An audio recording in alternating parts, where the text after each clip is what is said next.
The date, April 11, Palm Sunday. At the U.S. Weather Bureau in Indianapolis, radar observers were keeping anxious watch on storm cells bearing down on the central Midwest. During the preceding hours, a warm, moist front had been rolling northeastward from the Gulf states. Its path would soon collide with a fast-moving cold front coming from the west. Nature gathering its forces for still another unending assault on man and man-made things. Thunderstorms began to form along the colliding boundaries of the two gigantic air masses. These conditions were being watched closely by the Weather Bureau's Severe Storm Forecasting Center at Kansas City, where a 24-hour watch is kept for weather conditions that might produce violent storms, particularly storms that might spawn tornadoes. When Kansas City obtains data on local storm development, they issue severe weather forecasts for areas covering 20 to 30,000 square miles. Local Weather Bureau offices using this information issue local forecasts and outline the counties that might be affected in their areas. Severe weather warnings are issued when the radar shows a typical tornado-type echo or when a funnel is actually observed and reported to the Weather Bureau. On this fateful Palm Sunday, the center at Kansas City issued a severe storm forecast for the area from northeastern Missouri to northern Indiana. At noon, a second forecast was issued for the area from northern Arkansas to southwestern Indiana. The Weather Bureau at Indianapolis plotted the general information being received from Kansas City and prepared reports that outlined the Indiana counties that might be affected. These first reports were meant to reach citizens in the west central and northern portions of the state. The tension, as the weathermen watched, plotted, and reported the threatening weather, was in marked contrast to what was taking place outside. It was a balmy, humid Sunday afternoon, the first really warm day of spring, and Hoosiers, like all other Midwesterners, were outside, stretching, relaxing, taking a Sunday ride. It was the lull before the storm, and the storms came.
At 6:35 p.m., the first reports reached the weather bureaus from the Indiana State Police.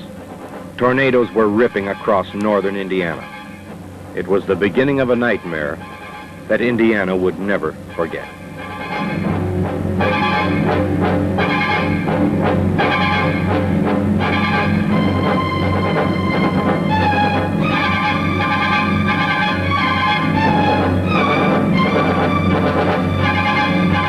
Immediately after the twisters had passed, leaving behind their trail of death and destruction, state troopers, local police, and civil defense units, firemen and volunteer workers swarmed over the wreckage of what were once homes, apartments, trailer parks, shops, and stores, searching for the dead and injured. Every available type of motor vehicle was pressed into ambulance service. Temporary morgues were set up in several locations, even in school gymnasiums. Soon after the dead and injured were removed, state police established a central command center at General Headquarters in Indianapolis. 24 hours a day for the duration of the emergency, troopers compiled growing casualty lists. The center located and supplied emergency equipment and other items needed in the disaster zones. Thousands of calls poured in night and day from around the world. People everywhere were concerned. More and more information was wanted. Relatives seeking word about the fate of loved ones. Temporary command posts were also set up throughout the stricken areas. Troopers and National Guardsmen established radio communications with the outside and provided local authorities with whatever services were needed. Food, clothing, manpower for cleanup duties, additional police and soldiers to bolster round-the-clock patrols of towns and villages hit by the tornadoes.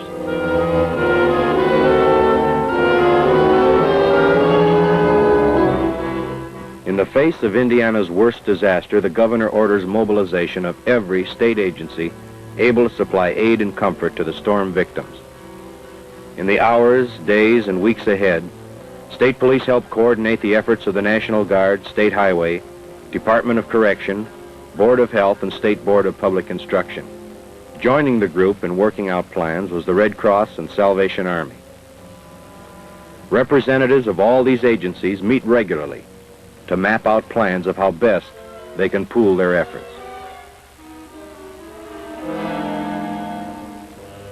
During the pre-dawn hours, National Guard and State Police pilots ready themselves in their aircraft for a flyover of the tornado paths at the first light of day.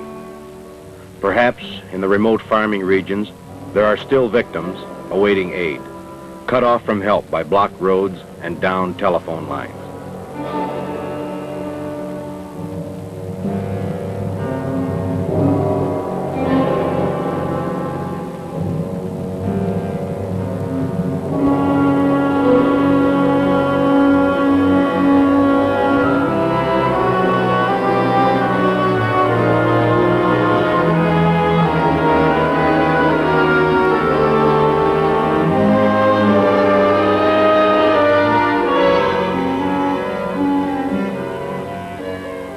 A tornado is nature's most violent storm. Its destructive forces are unequaled. Weather scientists can only guess at the wind velocities that are generated. 5, maybe 600 miles per hour. Some say even higher. No way has yet been found to measure it. Enough screaming, vacuumous wind to level brick buildings. Steel towers supporting cross-country high-tension lines are reduced to scrap. Rigid, reinforced utility substations completely destroyed in explosive blasts of wind and unleashed electrical power. How many tornadoes were there? Perhaps 20.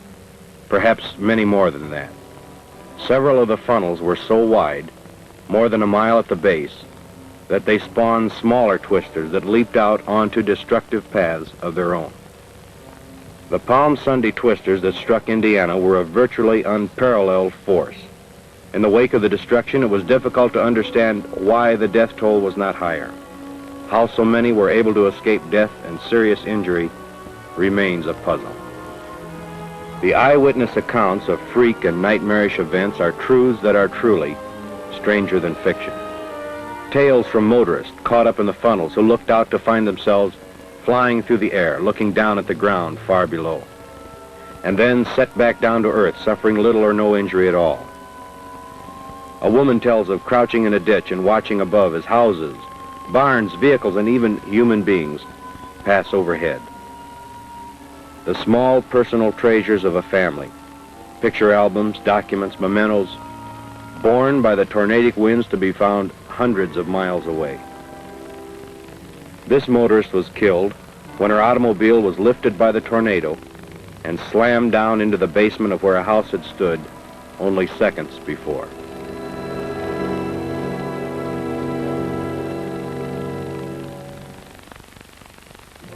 In the midst of still stunning disbelief, the living grope through somber funeral rites.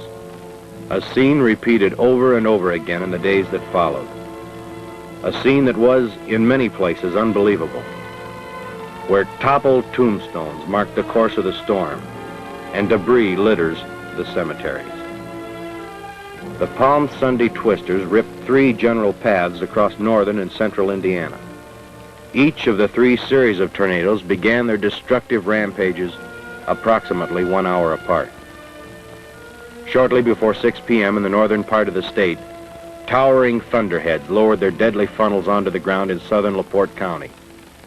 Heading on a northeasterly course, the twisters smashed into the communities of Kuntz Lake, La Paz, Lakeville, Wyatt, Dunlap, Shipshewana, and then crossed the state line into Michigan.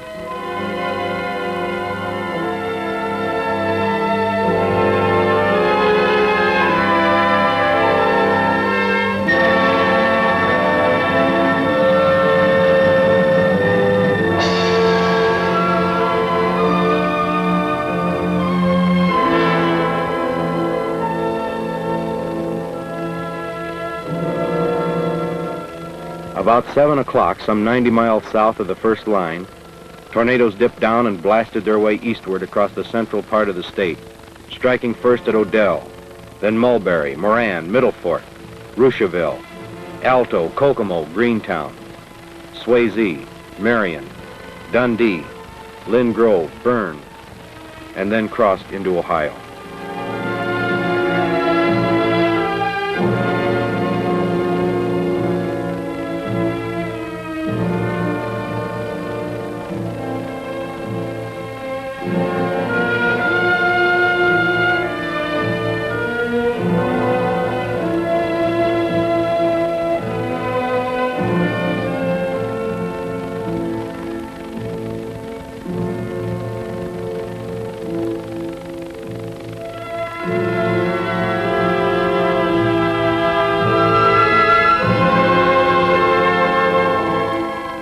The third and last line of tornadoes originated little more than 20 miles southeast of Odell, striking first near Mace, then smashing an eastbound path through Shannondale, Dover, north of Lebanon, Sheridan, and Arcadia. Then the funnels lifted.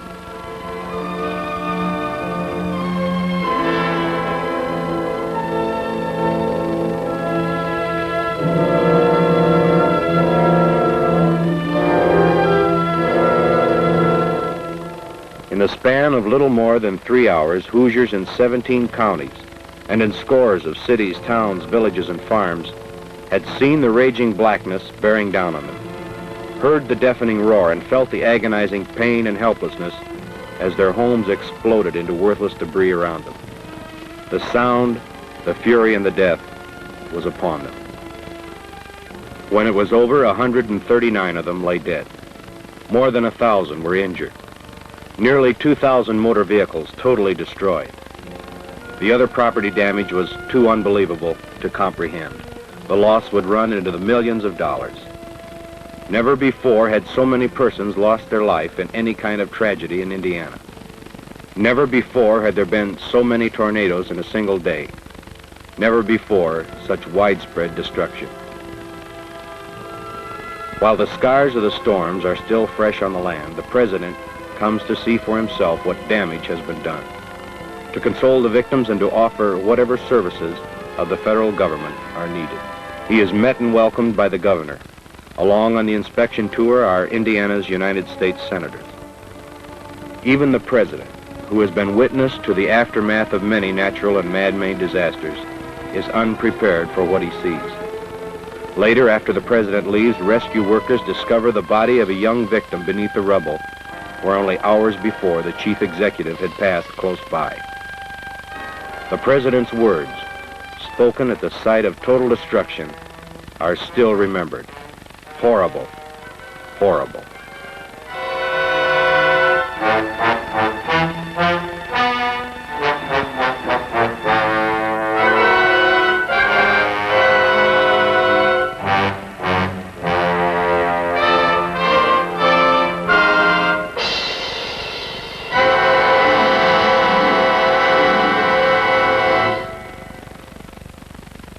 Rusheville. The death and injury toll was far worse in other places around the state, but here there was a special kind of tragedy. Here nature tried to kill a town. The devastating twisters touched every part of the community. The business district, The familiar small town shops and stores, even the fire department, destroyed. Every home, every building hit, most destroyed, many smashed beyond repair. Only a handful of houses escaped with minor damages. The trees that shaded the quiet homes and sidewalks for generation upon generation stripped and uprooted. The State Department of Correction brings inmates from the state prisons to help clean up the debris. The prisoners, sympathetic to the plight of the tornado victims, work hard to do the most they can, and their help is deeply appreciated by the townspeople. Coatesville, a similar-sized community in west central Indiana, was destroyed by a Good Friday tornado in 1948 and was rebuilt. The citizens of Rushville now face the same long, hard job of rebuilding. Many will succeed, but for some others, it is too late. Out of the confusion and uncertainty that marked the afternoon of Palm Sunday, none perhaps was more pronounced than that of the several different weather bureaus attempting to alert Hoosiers to the storm conditions. The Weather Bureau has for a long time used the two terms forecast and warning. On that day, few, if any, people knew the meaning or the difference between the two terms.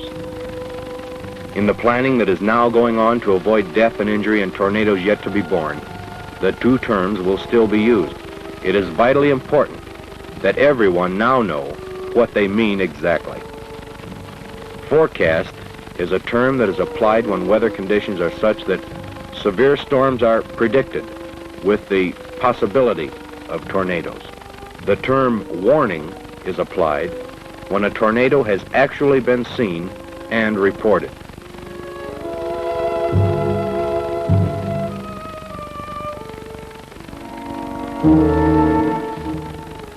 On the morning of Easter Sunday, the teardown, the cleanup, the rebuilding stops. The faithful look for special aid and comfort that can only be found through prayers. Their churches have been battered by the storms. Some have been destroyed. Several different faiths share the churches that were spared. The worshipers pause, some to give thanks that they and their loved ones were spared, and some to ponder their grief.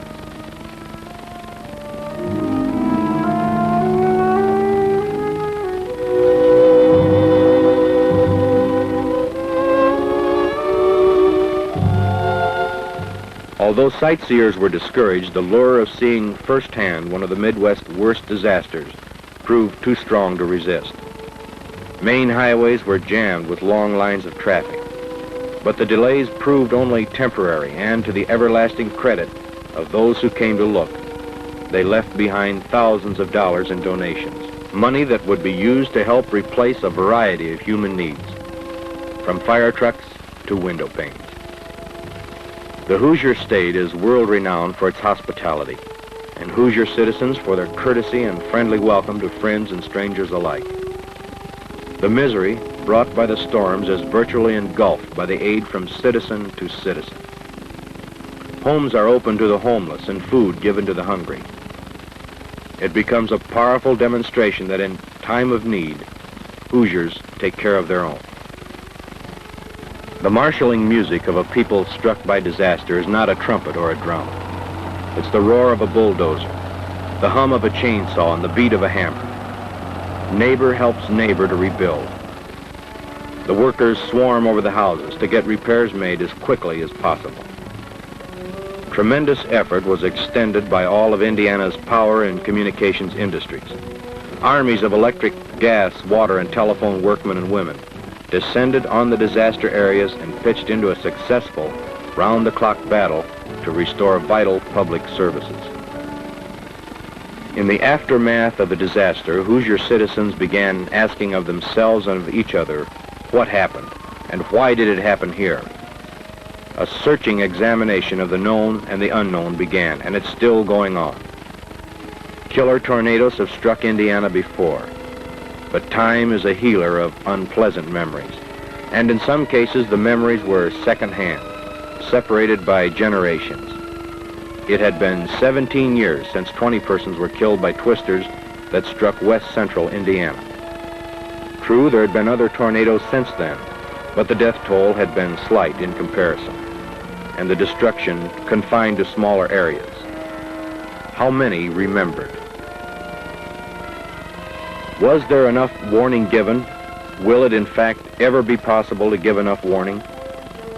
Weather experts point out that a high percentage of tornadoes that occur cannot even be detected before they are spawned. Who then will be responsible for alerting every man, woman, and child that they may stand in the path of death and destruction from out of the skies? These are the questions that are being asked, and Hoosier citizens are trying to find answers.